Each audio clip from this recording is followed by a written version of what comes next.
What's up, guys? It's your boy Kyle Lesh coming at you with another episode.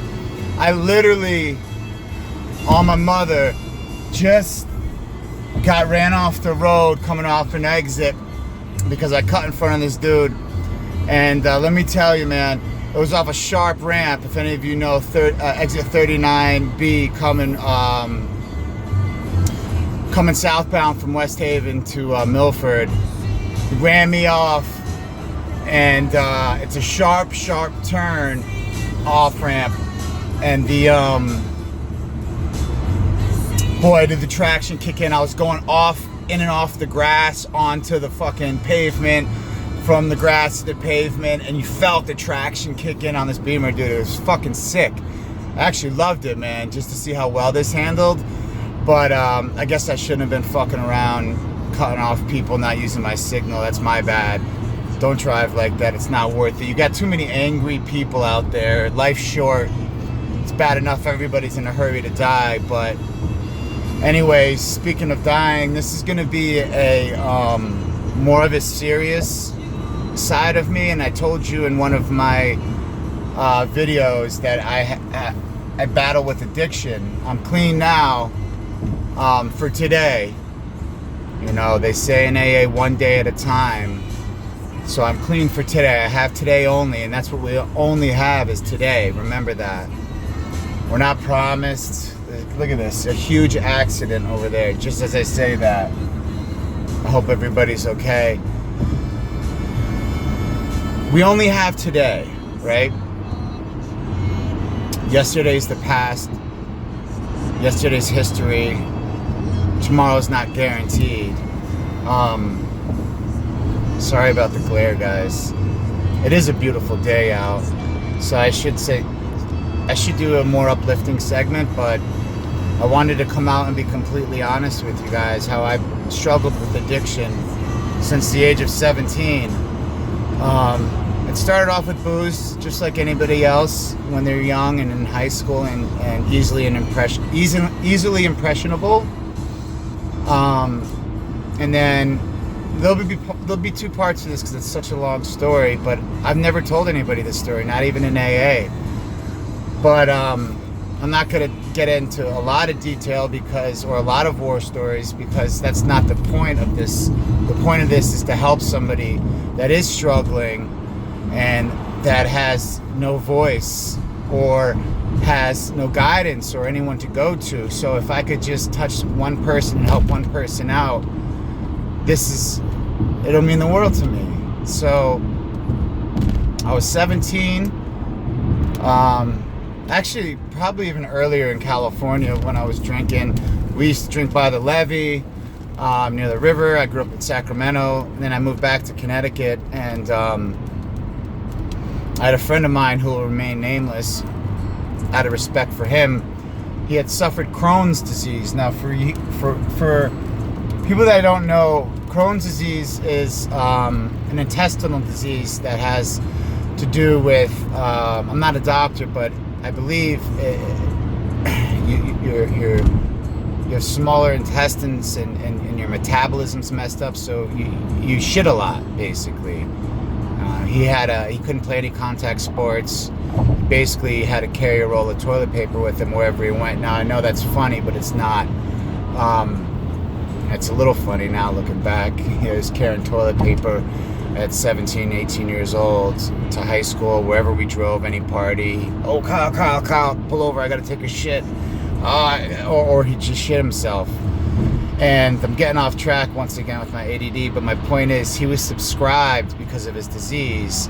Nubane, ketamine, yes, ketamine, and Oxycontin 80s. At one point there were 160s, but then they banned those, and I actually dabbled with those. But for those of you who don't know, ketamine is like I think it's like a horse tranquilizer of some sort, or some kind of, but they use it for depression if you microdose, and supposedly it works pretty well. And Nubane is a painkiller that is injected into the muscle. And OxyContin, which everybody knows, is an opioid that is incredibly powerful, more potent than heroin. So he was my best friend at the time, and he said, try this. So I ended up trying ketamine, Nubain, and OxyContin, all by the time I was 17, 18 years old. And from there I was hooked. And I did that for about 10 years until someone told me, yo, you're spending $50, $60 a pill at the time. Why don't you try heroin? It's cheaper and it's better. They say it's better when you shoot it. So what did I do? I started doing heroin. I was an IV user for 10 years. Keep in mind, during all this, I was still an alcoholic. And I hit many of rock bottoms, right? Many of rock bottoms. Now, in no way am I glorifying the drugs. Just this year alone, because of this epidemic of heroin and heroin laced with fentanyl and Xanax laced with fentanyl and even marijuana laced with fentanyl. Just this year alone, I've lost 12 people, 12 friends of mine. Now, I don't know if I want to call them friends because all we did was drugs together. So maybe they were acquaintances, but they had good hearts, like many of us addicts do. And people don't understand that just because you're an addict doesn't mean you're a bad person. It's a mental disease. Excuse me. This is the third video that this has happened due to drinking and driving. So do not do that.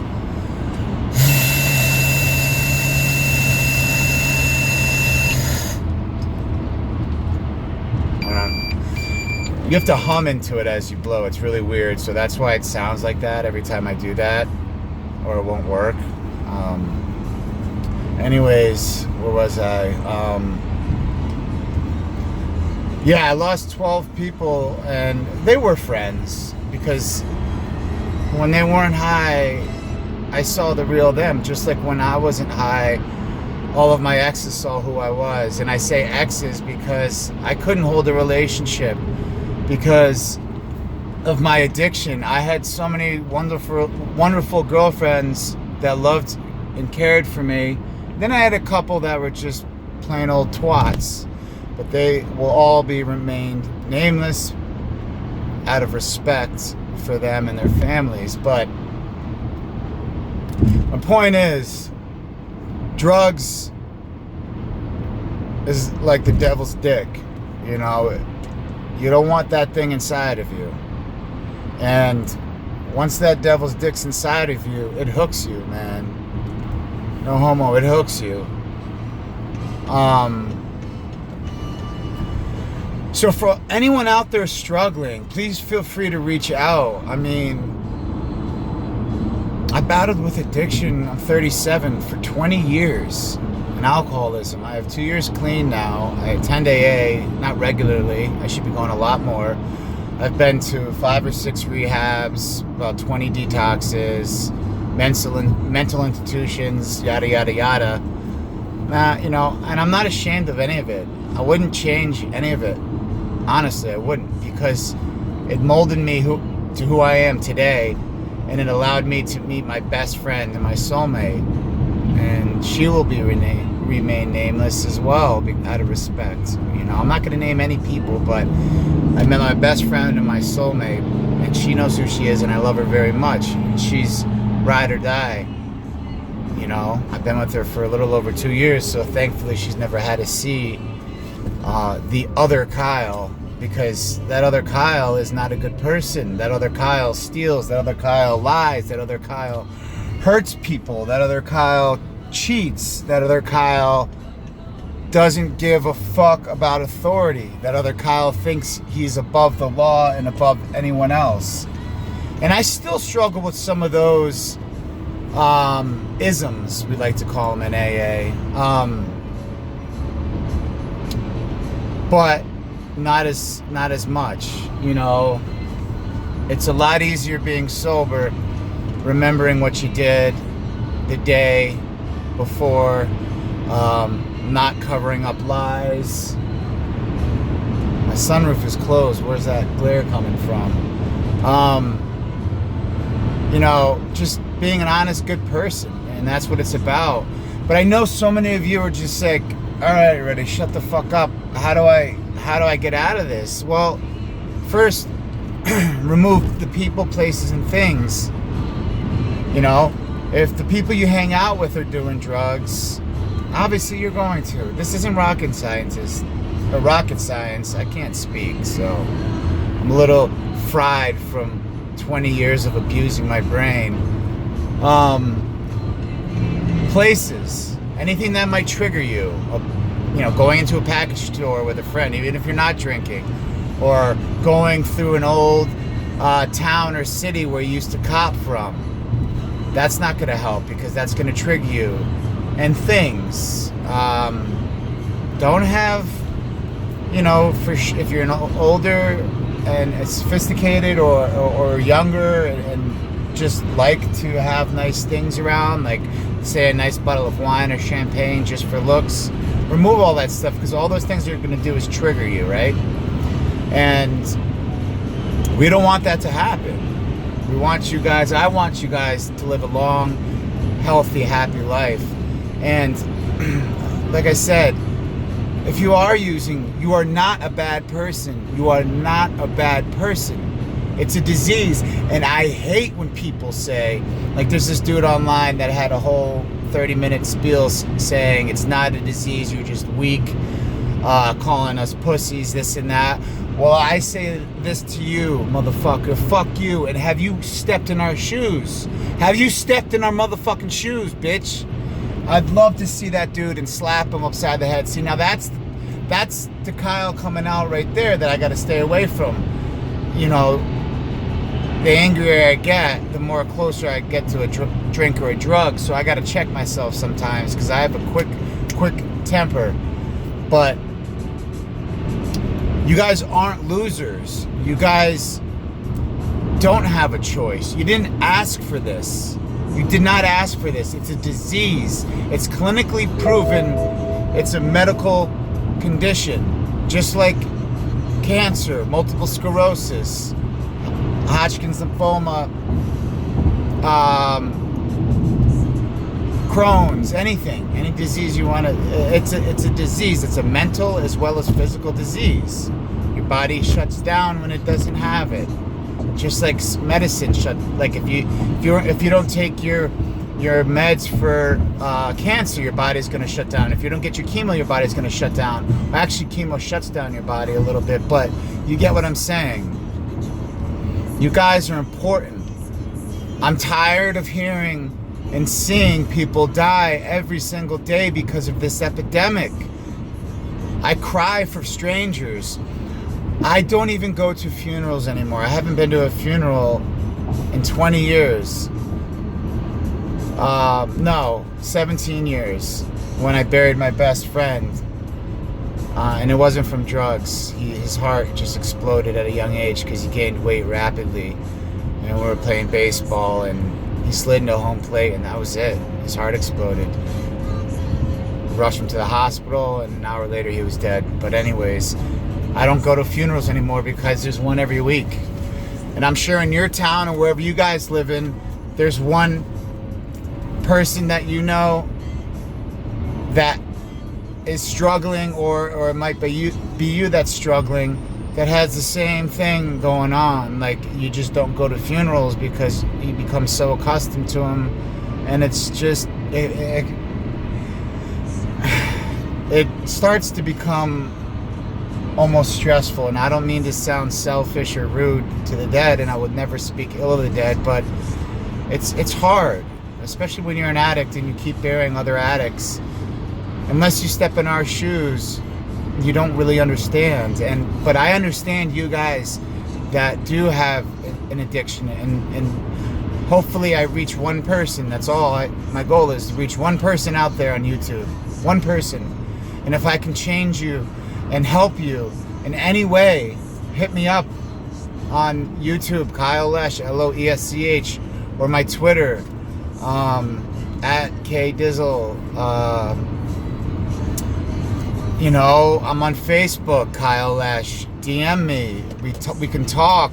I don't care where you live, where you're from, what color you are, if you're a girl or a guy. Listen, I'm here for you, man. Because there's been so many people here for me throughout my life, right?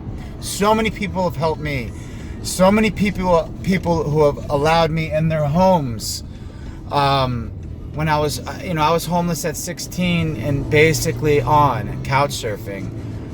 Different states, not different states of my life, but literally moving, Louisiana, Austin, Texas, California, Savannah, Georgia, back in Connecticut, all over the country, man. And it's not a way to live.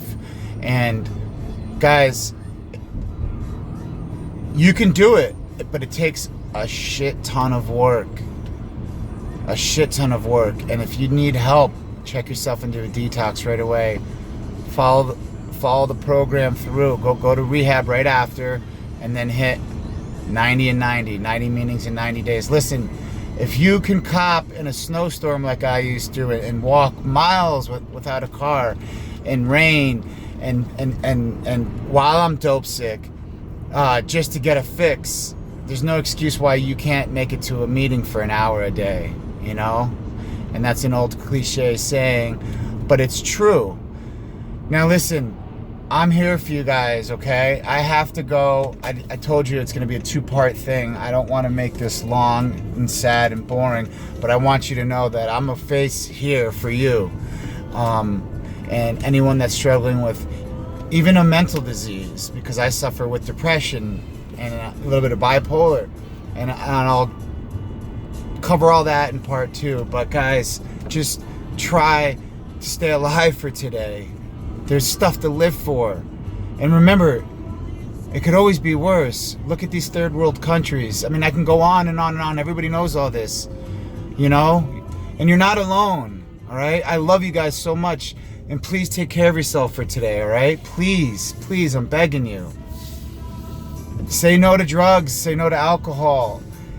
Life will get better. It's going to take time, and you're going to hit ruts, and you're going to relapse, and that's all normal. It's all part of the game.